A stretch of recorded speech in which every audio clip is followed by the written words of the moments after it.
So now a full-scale tariff war has broken out between the U.S. and China, and the decoupling of their economies is happening faster than anyone expected.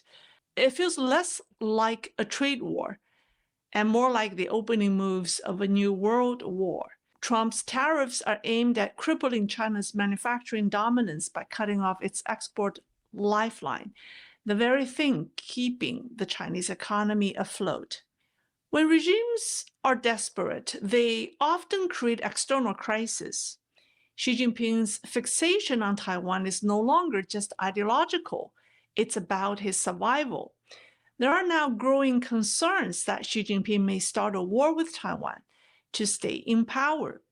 Seizing Taiwan could allow him to freeze financial transactions, declare martial law, and implement state-controlled rationing, thereby distracting the population from economic collapse. People should be concerned. On April 5th, the U.S. Defense and Security website called 1945 quoted unnamed intelligence sources saying that the Chinese Communist Party plans to seize Taiwan within 6 months.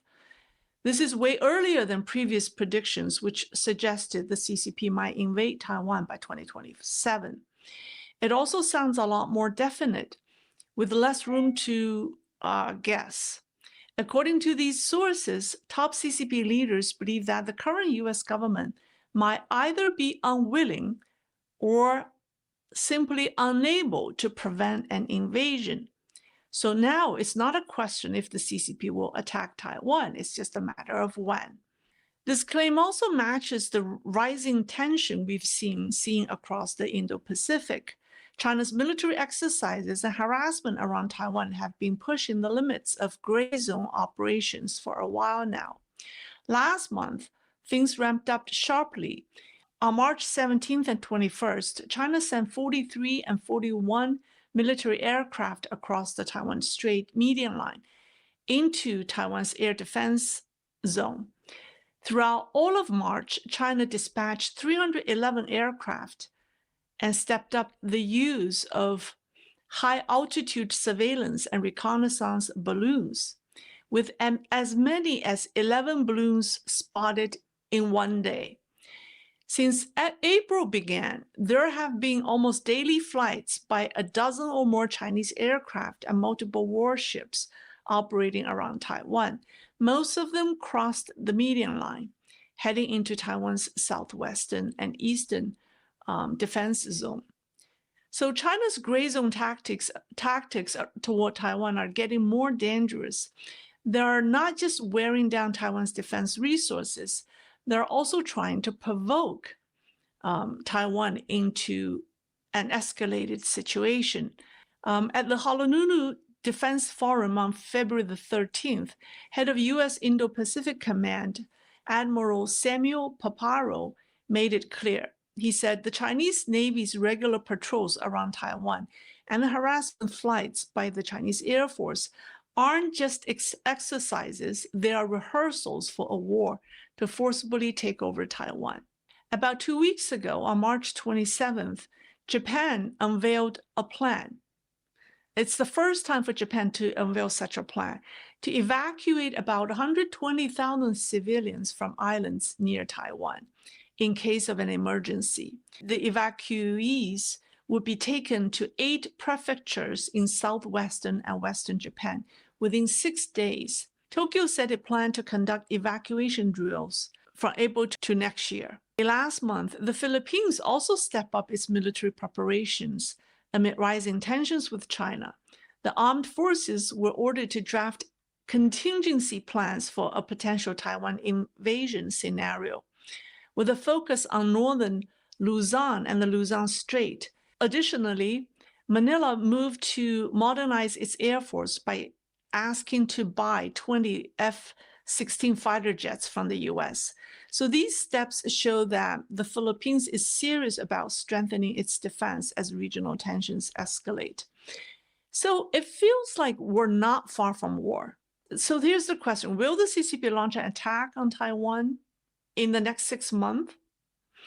Well, from the CCP's assessment, the period from now until 2027 presents a perfect window to launch an attack, because the current geopolitical landscape offers 6 prime conditions for war. So the first reason is that the United States is experiencing fiscal stress and financial decline.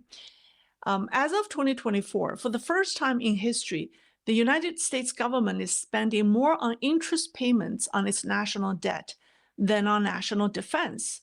When a nation's debt service outpaces its defense spending, it signals deep vulnerability.